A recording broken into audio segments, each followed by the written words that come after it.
Hi students, welcome to yet another session of my class. We are discussing Candide by Voltaire. Let us continue the summary of our novel. Chapter 12. The old woman continues her story. Despite the eunuch's attempt to rape her, she was delighted to encounter a countryman, and the eunuch carried her to a nearby cottage to care for her. Yes, in the previous chapter we saw that this old woman, she narrated her own experiences in her life. So the old woman continues her story. And despite the eunuch is a castrated man, that's an important man. Despite the eunuch's attempt to rape her, she was delighted to encounter a countryman. Yes, she was delighted. She was happy to see a countryman, and the eunuch, this man, carried her to a nearby cottage to care for her. And suddenly they discovered that she had once served in her mother's palace. Yes, suddenly this old woman, she recognized that this eunuch was her childhood friend. That is, he had once served in her mother's palace. And the eunuch promised to take the old woman back to Italy, but then took her to Algiers and sold her to the princess, a concubine. Yes, the eunuch promised to take the old woman back to Italy. He gave promise to the old woman, that is, promised to take the old woman back to Italy, but instead he took her to Algiers and sold her to the prince as a concubine. Concubine in the sense like a mistress.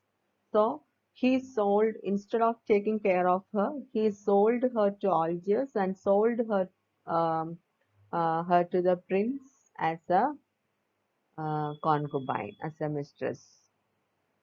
The plague swept through Algiers, killing the prince and the eunuch. Yes. Then afterwards, the plague, that is a disease, that swept through Algiers and killing the prince and this eunuch. The old woman was subsequently sold several times, and after that, this poor old woman was subsequently sold several times and at last ended up in the hands of a Muslim military commander. So here she narrated her own experience, that painful experience she experienced in her life. She was again and again sold several times, at last ended up in the hands of a Muslim military commander. He took his seraglio with him when ordered to defend the city of Azov against the Russians. Yes, this military commander, he took his seraglio. Seraglio means sequestered living compartments, especially women's compartments in Ottoman palace. So he took his seraglio with him when he is ordered to defend, when he is ordered to fight for the city of Azov against Russians. And the Russians leveled the city.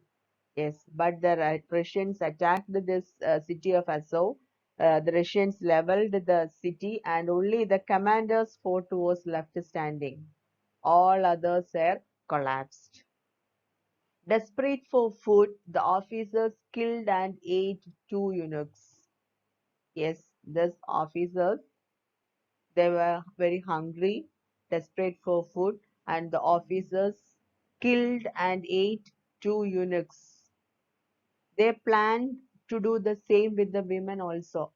Next, their planning was to do the same thing, that is to kill these women and eat. But a pious and a sympathetic religious leader persuaded them to merely cut one buttock from each woman for food. But one religious or a sympathetic leader persuaded these officers, forced these officers to merely cut one, that is off, that is cut off one buttock from each woman for food. Thus, our old woman lost one buttock, that these officers cut one buttock from her. Eventually, the Russians killed all the officers, all these Azov, that officers. The women were taken to Moscow. Yes. And next, she was under the control of these Russian officers, and the women were taken to Moscow. A nobleman took the old woman as his slave and beat her daily for 2 years. Yes, there in Moscow, a nobleman took the old woman as his slave and beat her daily for 2 years. And next, he was executed for caught intrigue, and the old woman escaped. And this nobleman was executed for caught intrigue, and she was escaped from him. Then she worked as a servant in inns across Russia. She came close to suicide many times in her life. Yes, because she suffered so much. Her experiences are too bad. So she came close to suicide many times in her life, but never carried it out because she loved life too much. She wants to live, or she loved her life too much. That's why she never committed suicide. But she came close to suicide many times in her life. The old woman wonders why human nature makes people want to live even though life itself is so often a curse. Yes, she is thinking. The old woman wonders why human nature makes people want to live. Is each of us, every one of us, have a desire, has a desire to live our life.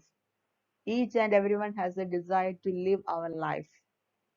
Yes, and the old woman wonders why human nature makes people want to live even though life itself is so often a curse. She tells Candide and Cunegonde to ask each passenger on the ship to tell his story. Then this old woman tells Candide and Cunegonde to ask each passenger on the ship to tell their own story. And she argues that every single one has been upset to be alive. Yes.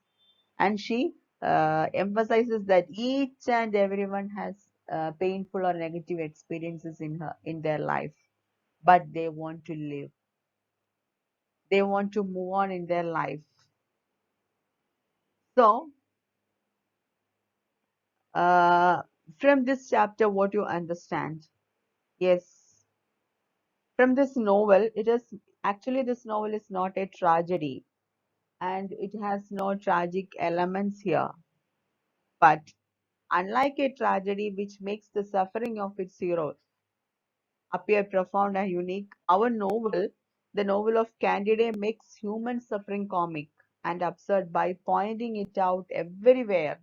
Yes, each and every characters here is expressed or pictured or depicted in that particular line. That is the it makes that is this the novel of Candide makes human suffering comic and absurd by pointing it out everywhere, each and everywhere. That is, we can trace that human suffering in each and every characters in this particular novel. Not only in the life of the hero, that is Candide itself, but almost all characters experience that negative or bad experiences in their life. That is one element that we can trace in this chapter. Then Candide is filled with the suffering that does not cause death. And the old woman's missing left buttock, like Pangloss missing eye or the slave's missing left leg. Yes, so many characters here. Pangloss, he lost his eye, ear, etc. Then a slave missing left leg. Now the old woman, she lost her left buttock. Yes, and also this candidate, that hero is filled with a suffering that does not cause death. So all these, yes, all these incidents, yes, uh, these characters that experience the bad experiences in their life. And we can consider all these a terrible injury that has happened to their life, but allows life to go on. But all these characters, It is the old woman's missing left buttock, like Pangloss missing eye or the slave's missing left leg. All this is a terrible injury, but allows life to go on. This is one of the purposes of both the old woman's story and her, yes, pet. The old woman's philosophical reflections on human perseverance are part of a larger philosophical argument in the novel. Actually, what is her philosophy here? That is, human life, it is filled with the sufferings that both ups and downs. Filled with the human suffering, that is filled with the suffering, painful experiences, etc. So, the old woman's philosophical reflections, but everyone has to move on their life. She came close to suicide many times in her life, but never carried it out because she loved life too much. And she wonders and she emphasizes it is a part of human nature. And she wonders why human nature makes people want to live, even though they experienced very harsh or dark realities in their life. So that is her philosophy.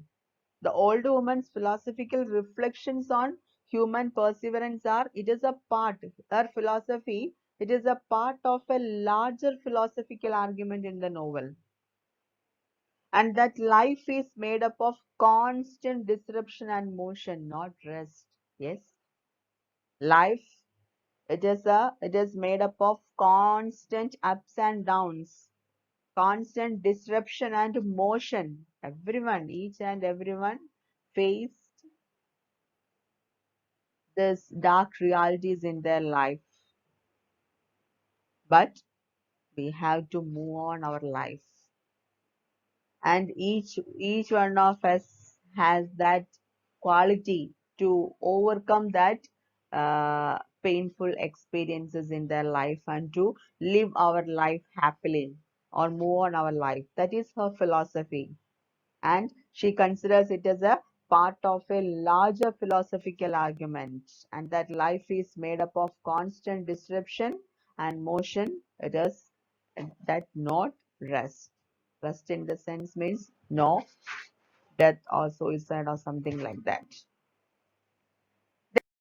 The chapter 13, at the old woman's urging, Candide and Cunegonde ask their fellow passengers about their experiences. Yes, here, the previous chapter is old woman. She narrated her own experiences, and at the end of the chapter, she urged the Candide and Cunegonde to ask their fellow passengers to narrate their own experiences.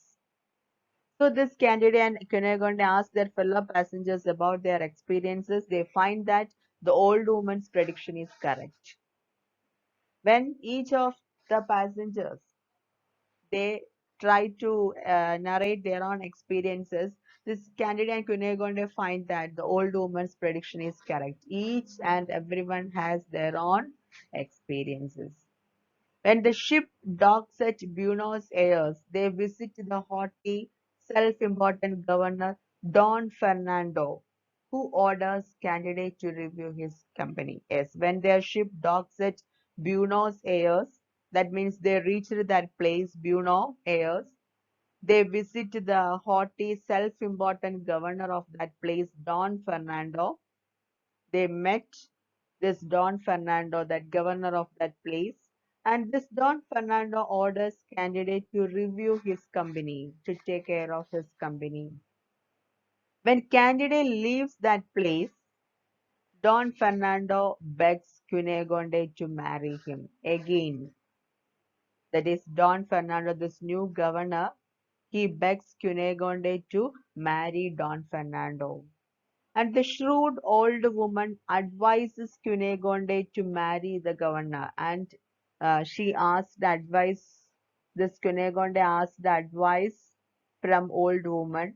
And the shrewd old woman advises Cunegonde to marry the governor, as marrying him could make both her and Candidate's fortune. Yes, that is her cunning, that is her cunningness. That is, this old woman advises Cunegonde to marry this new governor, as marrying him could make both her and candidate's fortune. Yes.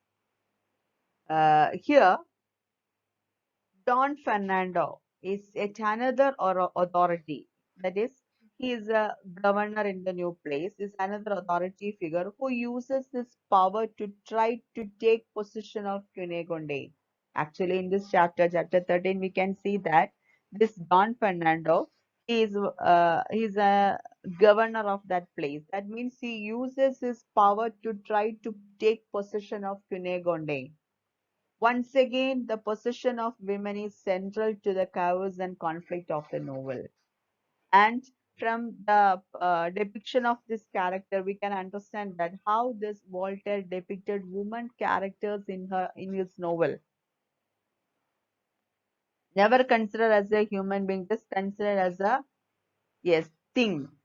That is, once again, the position of women is central to the chaos, that is, the tension and the conflict of the novel in the new world as well as in the old. In the old world, and this is the new world. So that the portrayal of woman characters, that is important here. And the old woman's pragmatic, even cynical plan, that is her plan, that pragmatic plan comes from her long experience of life. Why she took such an such a decision, or why she gave such an advice to Cunegonde? Because it comes from her long experience of life. This old woman, she experienced a lot in her life. So, such an advice, it comes from her long experience of life and its troubles stressed in the previous chapters. Wealth and worldly goods bring Candide nothing but trouble throughout the novel. That we that we can see in this novel. That is, wealth and worldly goods bring Candide nothing but trouble throughout the novel.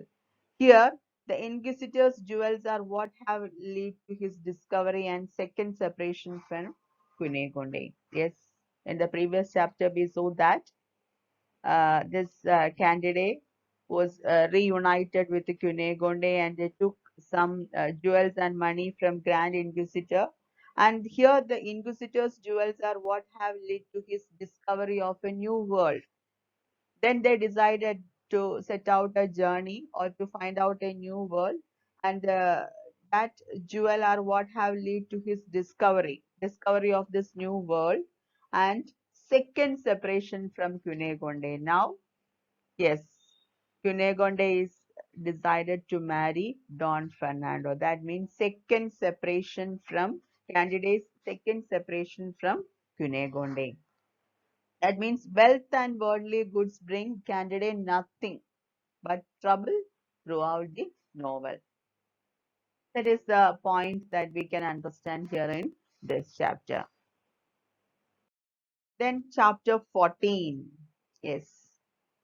Candidate's new valet, Cacambo. Valet in the sense means male assistant, personal assistant. So candidate's new valet, Cacambo, is fond of his master and urges candidate to follow the old woman's advice. This Cacambo insisted or asked candidate to follow old woman's advice. And Cacambo tells candidate not to worry about Cunegonde because God always takes care of women. And Cacambo told him that not to worry about Cunegonde, she will take care of. That is because God always take care of women.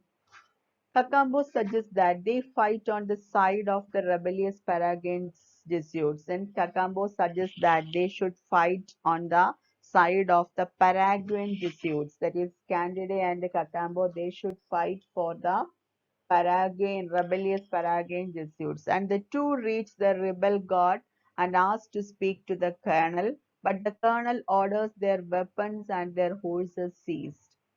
And these two, Cacambo and Candide, the two reach the rebel god and ask to speak to the colonel, but the colonel orders their weapons and their horses seized. A sergeant tells Candide and Cacambo that the colonel does not have time to see them and that the father provincial hates Spaniards. That is, the father provincial did not like Spaniards, and this colonel does not have any time to meet with you.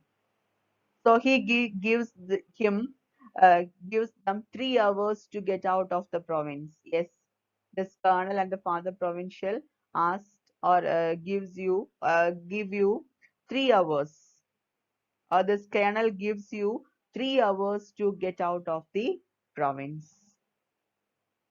Cacambo informs the servant that Candide is German. At that time, Cacambo informs to that guard, that surgeon, that Candide is not a Spaniard, he is a German. And the colonel agrees to see him. Yes, that means Candide followed the advice of old woman, and Cacambo also insisted Candide not to worry about Cunegonde and follow old woman's advice, and they too reached the uh, place. That is, they decided to fight on the side of the rebellious Paraguayan Jesuits and to reach the rebel gun and asked to speak with the colonel. But instead, the colonel did not want to see them and asked the rebel guards to seize their weapons and horses. And the Father Provincial uh, hates these Spaniards.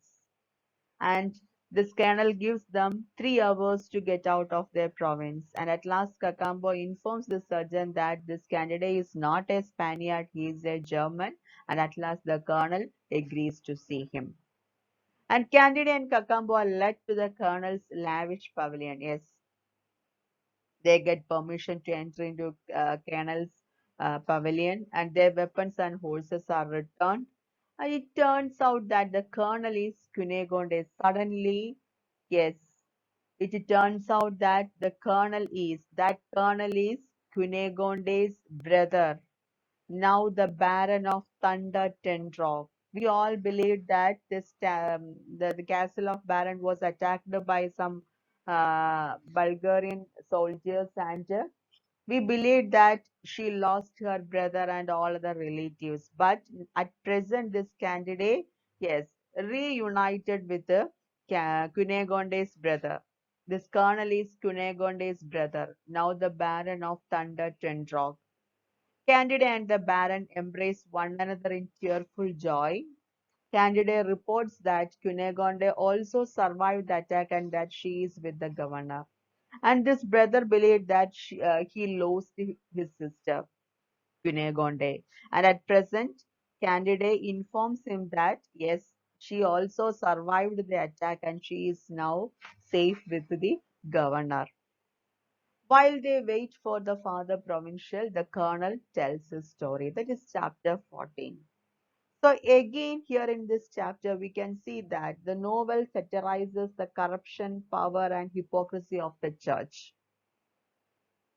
Although they are supposed to be instruments of divine goodwill, the Jesuit fathers have taken everything from the indigenous people and are making war against the Spanish and Portuguese kings. Yes, Cacambo suggests in the initial part of this chapter, we can see that this Cacambo suggests candidate to fight on the side of the rebellious Paraguayan Jesuits. Actually, they are supposed to be instruments of divine goodwill. They are supposed to be a part of divinity. The Jesuit father, instead, what they did, this Paraguayan Jesuits, the Jesuit fathers have taken everything from the poor people or the indigenous or the native people of that country and are making war against the Spanish and Portuguese kings, this Jesuit priests. So once again, we can see the novel satirizes the corruption, power, and hypocrisy of the church. They are the one who followed all the good orders in their life or to take care of their people, etc. They are supposed to be instruments of divine goodwill, but instead, what they did, they are making war against the Spanish and Portuguese kings. So once again, the novel satirizes the corruption, power, and hypocrisy of the church. Then, here again, a character who was thought to be dead returns in a new role, that is Cunegonde's brother. We all readers thought that yes, she lost her brother. That is, in the previous chapter, we saw that this castle was attacked by some soldiers, and all people, almost all, were died, and the Cunegonde was the only one escaped from that castle. At present, yes, here again a character who was thought to be dead returns in a new role.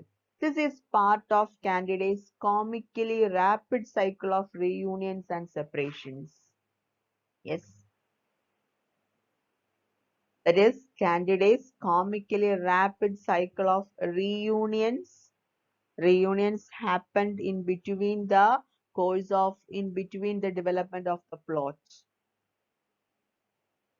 Rapid cycle of reunions and separations. At the same time, separations also happen. Now this candidate is separated from Cunegonde. So, rapid cycle of that candidate's comically rapid cycle of reunions and separations, successes and reversals, optimism and disillusionment. Yes, these all we can trace all these characteristics here in this novel. That is a rapid cycle of reunions. That is here at present this candidate and the brother of Cunegonde reunited, and is both, that is candidate and the baron, embrace one another in tearful joy. So reunions and separations, successes and reversals, then optimism and disillusionment that happened throughout the novel Candide. I think all of you understand the important points in the three chapters, that is chapter 12, 13, and 14. So there is a homework for you, and the homework is write a critical note on chapter 13, 12, 13, and 14. Write a critical note on three chapters, chapter 12, 13, and 14. Write your homework and send back to me. Thank you. Have a nice day. See you again.